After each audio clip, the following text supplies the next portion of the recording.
নমস্কার। ভারতীয় ফুটবল কিন্তু আবার একটা বেশ গভীর সংকটের মুখে দাঁড়িয়ে। হ্যাঁ, পরিস্থিতিটা বেশ চিন্তার।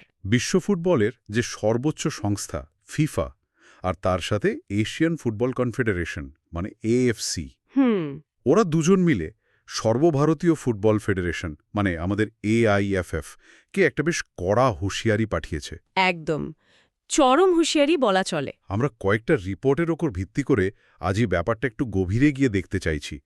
বোঝার চেষ্টা করব ঠিক কি ঘটছে, কেনই বা ঘটছে, আর এর ফল কি হতে পারে। ঠিক, কারণ ব্যাপারটা শুধু একটা প্রশাসনিক জটিলতা নয়, এর সাথে কিন্তু পুরো ভারতীয় ফুটবলের ভবিষ্যৎ জড়িয়ে আছে।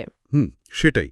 যখন ফিফা বা এএফসি এতটা কঠোর হয়, তখন বলতে হবে যে বিষয়টা যথেষ্ট সিরিয়াস। অবশ্যই আমাদের আজকের এই আলোচনার লক্ষ্য হবে এই হুঁশিয়ারির পেছনের কারণগুলো ঠিক কী সেগুলো খতিয়ে দেখা।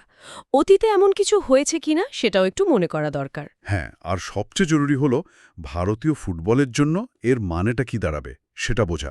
একদম, সেটাই মূল কথা। তাহলে চলুন সরাসরি মূল বিষয়ে যাই।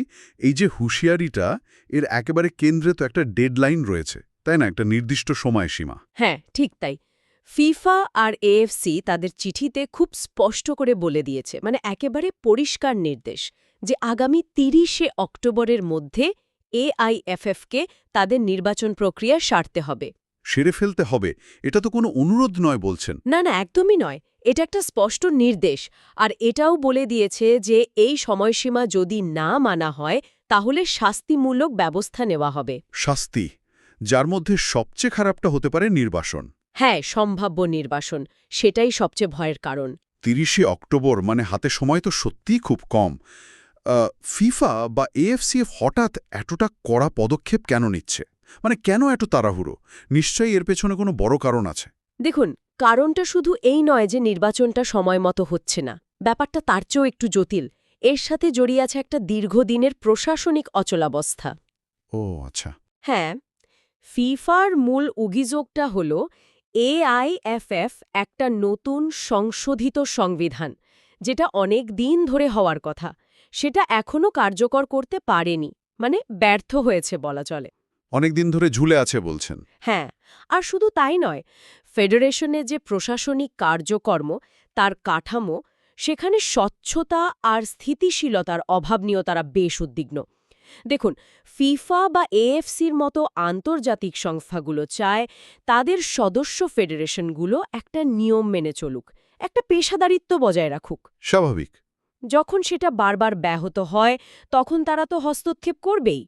এই যে এত দেরি হচ্ছে, এই যে প্রশাসনিক জট, এটা তো ভারতীয় ফুটবলের সার্বিক উন্নতিতে বাধা দিচ্ছে, আর সেটা আন্তর্জাতিক সংস্থাগুলোর কাছে গ্রহণযোগ্য নয়। বুঝতে পারছি। তাহলে বিষয়টা শুধু নির্বাচন সময় না হওয়া নয়, এর সাথে জড়িয়ে আছে পুরো প্রশাসনিক সংস্কারের অভাব, বিশেষ করে ওই নতুন সংবিধানটা চালু না হওয়া। একদম। আচ্ছা, এই যে বললেন সংবিধান রূপায়ণ হয়নি, এর পেছনের কারণটা কি? বিষয়টা কি খুব জটিল কিছু অনেকদিন লাগছে যখন? তাই না? রাজ্যের সংস্থাগুলো আছে, ক্লাবগুলো আছে, খেলোয়াড়দের প্রতিনিধিরাও আছেন। হ্যাঁ, হ্যাঁ। আর দেশের আইনকানুন তো মানতেই হবে। তো এই সব পক্ষের মধ্যে একটা সহমতে পৌঁছানো, সেটা তো একটু সময়সাপেক্ষ ব্যাপার বটেই। ঠিক। কিন্তু ফিফার দিক থেকে দেখলে তারা মনে করছে যথেষ্ট সময় দেওয়া হয়েছে। বারবার ডেডলাইন পেরিয়ে যাচ্ছে কিন্তু কাজটা হচ্ছে না। এটাকে তারা প্রশাসনিক ব্যর্থতা হিসেবেই দেখছে। তাদের ধারণা, এই অচলাবস্থা চলতে থাকলে ফুটবলের উন্নতি হবে কি করে। যুক্তিযুক্ত।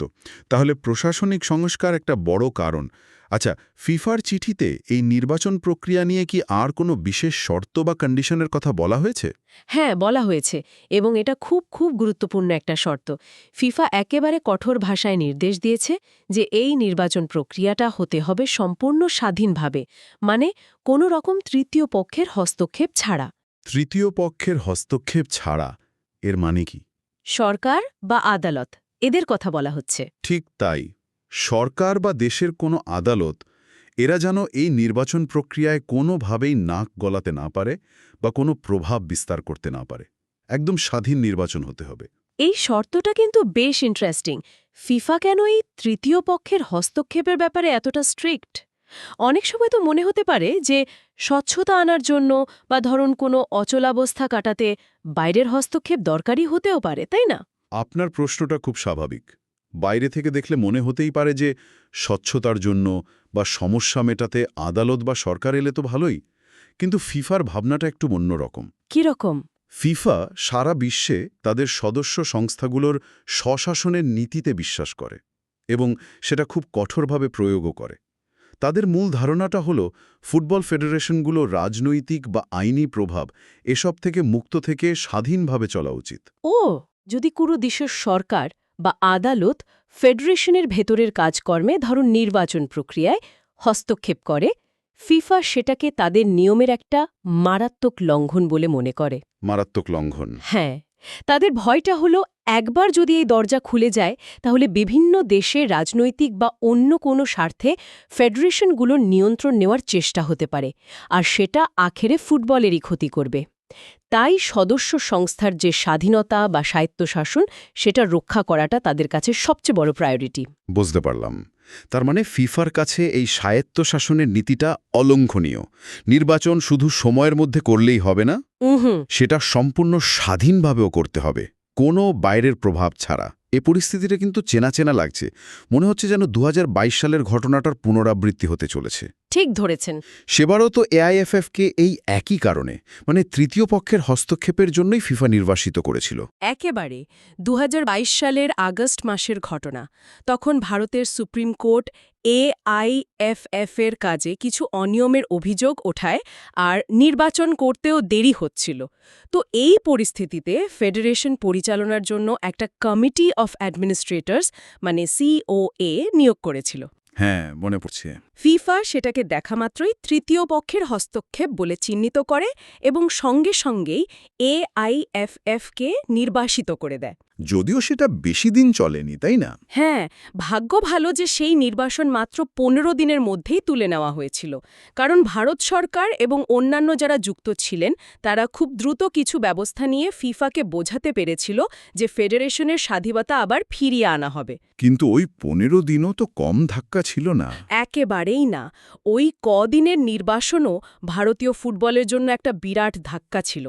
আন্তর্জাতিক মঞ্চে দেশের সম্মানহানি হয়েছিল, এমনকি ভারতে তখন অনূর্ধ্ব-17 মহিলা বিশ্বকাপ হওয়ার কথা ছিল। হ্যাঁ হ্যাঁ। সেটার আয়োজন নিয়েও বিরাট অনিশ্চয়তা তৈরি হয়েছিল, প্রায় বাতিল হওয়ার জোগাড়। তার মানে ইতিহাস কিন্তু আমাদের বলছে যে ফিফা এই বিষয়ে কতটা সিরিয়াস এবং তার আগেও এই ধরনের কড়া পদক্ষেপ নিয়েছে। তাহলে কি আমরা আবার সেই একই দিকে এগোচ্ছি? এটা কি শুধুই পুরনো সমস্যার ফিরে আসা? দেখুন, এই আশঙ্কাটা একদমই ফেলে দেওয়ার মতো নয়। পরিস্থিতি নিঃসন্দেহে বেশ উদ্বেগজনক। 2022 সালের অভিজ্ঞতা থেকে তো শিক্ষা নেওয়া উচিত ছিল। সেটাই তো কথা। কিন্তু সেই একই ধরনের সমস্যা যখন আবার ফিরে আসে তখন মনে হয় মূল সমস্যাটা হয়তো আরও গভীরে। এটা শুধুই একটা নির্বাচন বা সংবিধানের ব্যাপার নয়, এটা সম্ভবত ভারতীয় ক্রীড়া প্রশাসনের যে কাঠামো তার মধ্যেই কোনো দুর্বলতা। অথবা আন্তর্জাতিক ক্রীড়া সংস্থাগুলোর যে কঠোর নিয়মকানুন। হ্যাঁ, সেগুলোর সঙ্গে মানিয়ে চলার যে চ্যালেঞ্জ তারই একটা প্রতিফলন। যদি 30শে অক্টোবরের মধ্যে ফিফার শর্ত মেনে নির্বাচন না হয়, অথবা ধরুন সে প্রক্রিয়া যদি কোনোভাবে তৃতীয় পক্ষের হস্তক্ষেপ ঘটে, তাহলে ফিফা যে আবার নির্বাসনের সিদ্ধান্ত নেবে না তার কোনো গ্যারান্টি নেই। আর এবার যদি নির্বাসন হয় তার মেয়াদ বা তার প্রভাব 2022-এর চেয়েও গুরুতর হতে পারে। যদি সত্যিই তেমন কিছু হয়, মানে ধরুন আবার নির্বাসন এলো, তাহলে ভারতীয় ফুটবলের ওপরে ঠিক কী ধরনের প্রভাব পড়তে পারে? মানে ঝুঁকির মাত্রাটা ঠিক কতটা? ঝুঁকিটা মারাত্মক, মানে সত্যি মারাত্মক। নির্বাসনের মানেটা হলো আন্তর্জাতিক ফুটবল থেকে একেবারে সম্পূর্ণ বিচ্ছিন্ন হয়ে পড়া। সম্পূর্ণ বিচ্ছিন্ন? হ্যাঁ, ভারতীয় জাতীয় দল, সে পুরুষ হোক বা মহিলা, কোনো আন্তর্জাতিক ম্যাচ খেলতে পারবে না। ফিফা বিশ্বকাপ বা এএফসি এশিয়ান কাপের যে বাছাই পর্ব, সেই সব গুরুত্বপূর্ণ প্রতিযোগিতায় অংশ নেওয়া যাবে না। শুধু জাতীয় দল কেন, ভারতীয় ক্লাবগুলো, মানে যারা এএফসি চ্যাম্পিয়ন্স লিগ বা এএফসি কাপে খেলে, তারাও খেলতে পারবে না। তারাও মহাদেশীয় টুর্নামেন্টে খেলতে পারবে না। আর তার চেয়েও বড় ব্যাপার হলো ফিফা এবং এএফসি থেকে যে একটা বিরাট অঙ্কের আর্থিক সাহায্য আসে, ফান্ডিং, যেটা দেশের ফুটবলের পরিকাঠামো উন্নয়ন, গ্রাসরুট ফুটবল, লিগ চালানো, এগুলোর জন্য খুব জরুরি, সেটাও কিন্তু পুরোপুরি বন্ধ হয়ে যাবে। সর্বনাশ। এছাড়াও রেফারি, কোচ, সাপোর্ট স্টাফ, এদের আন্তর্জাতিক প্রশিক্ষণ বা অ্যাসাইনমেন্ট পাওয়া সব বন্ধ। এক কথায় বললে ভারতীয় ফুটবল বিশ্বমঞ্চ থেকে কার্যত উধাও হয়ে যাবে। ভাবলেই তো ভয় লাগছে। এর প্রভাব তো শুধু মাঠের খেলার মধ্যে আটকে থাকবে না। খেলোয়াড়দের কেরিয়ারের কি হবে, যারা উঠে আসছে সেই সব প্রতিভাদের ভবিষ্যৎ, ফুটবলের জনপ্রিয়তা, স্পন্সরশিপ সবকিছুতেই তো একটা বিরাট নেতিবাচক প্রভাব পড়বে। মারাত্মকভাবে ক্ষতিগ্রস্ত হবে সবকিছু। এখন তাহলে পথ কি? এই সংকট থেকে বেরোনোর উপায় কি? এখন সবার নজর থাকবে মূলত দুটো বিষয়ের দিকে। প্রথমত, AIFF কিভাবে কাজটা করে, কতটা দ্রুততার সাথে ফিফার নির্দেশগুলো পালন করে। তাদের কিন্তু অবলম্বে সমস্ত জট কাটাতে হবে, স্বচ্ছভাবে এবং ফিফার নিয়ম অক্ষরে অক্ষরে মেনে নির্বাচন প্রক্রিয়া শেষ করতে হবে। এখানে কোনো রকম ঢিলেমি বা আপোস করার সুযোগ নেই। একদম। আর দ্বিতীয় যে বিষয়টা গুরুত্বপূর্ণ, সেটা হলো এই পুরো প্রক্রিয়ায় ভারতের সুপ্রিম কোর্টের ভূমিকা কী থাকে। কারণ অতীতে আমরা দেখেছি এই ধরনের প্রশাসনিক সমস্যা শেষ পর্যন্ত আদালতেই গড়ায়। কিন্তু ফিফা তো আদালতের হস্তক্ষেপও মানবে না বলছে। হ্যাঁ, ফিফার কঠোর অবস্থান তো সেটাই, যে আদালতের হস্তক্ষেপও নির্বাসনের কারণ হতে পারে।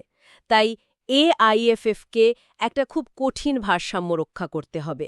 একদিকে ফিফার নিয়ম মানতে হবে, আবার অন্যদিকে দেশের আইনি প্রক্রিয়াকেও সম্মান জানাতে হবে। এই ব্যালেন্সটা করাই এখন সবচেয়ে বড় চ্যালেঞ্জ। তাহলে মোদ্দা কথা দাঁড়াচ্ছে, AIFF এর সামনে একটা খুব কঠিন ডেডলাইন, 30শে অক্টোবর। হ্যাঁ, এই সময়ের মধ্যে নির্বাচন শেষ করতে হবে এবং সেটা করতে হবে ফিফার শর্ত মেনে, মানে কোনো বাইরের হস্তক্ষেপ ছাড়া। ঠিক। 2022-এর নির্বাসনের স্মৃতি যেহেতু টাটকা, বিপদটা একেবারে বাস্তব। আর সময়সীমা পেরিয়ে গেলে বা শর্ত যদি পূরণ না হয়, তাহলে আন্তর্জাতিক ফুটবল থেকে নির্বাসনের খাড়া নেমে আসবে। যার ফল হবে ভারতীয় ফুটবলের জন্য মানে বিপর্যয়কারী বা ক্যাটাস্ট্রফিক। একদম। এটাই তাহলে বর্তমান পরিস্থিতির সারমর্ম। হ্যাঁ, এখন দেখার বিষয় এটাই যে AIFF এই কঠিন চ্যালেঞ্জটা কিভাবে সামলায়। তাদের বিচক্ষণতা, দক্ষতা আর সদিচ্ছা এগুলোর উপরই নির্ভর করছে ভারতীয় ফুটবলের নিকট ভবিষ্যৎ। এটা শুধু একটা সংস্থার নির্বাচন নয়, না, এটা তার চেয়ে অনেক বড়। এটা ভারতীয় ফুটবলের আন্তর্জাতিক অবস্থান এবং সম্মান রক্ষার লড়াই। এই পুরো আলোচনাটা থেকে একটা জিনিস কিন্তু বেশ পরিষ্কার হচ্ছে, তাই না?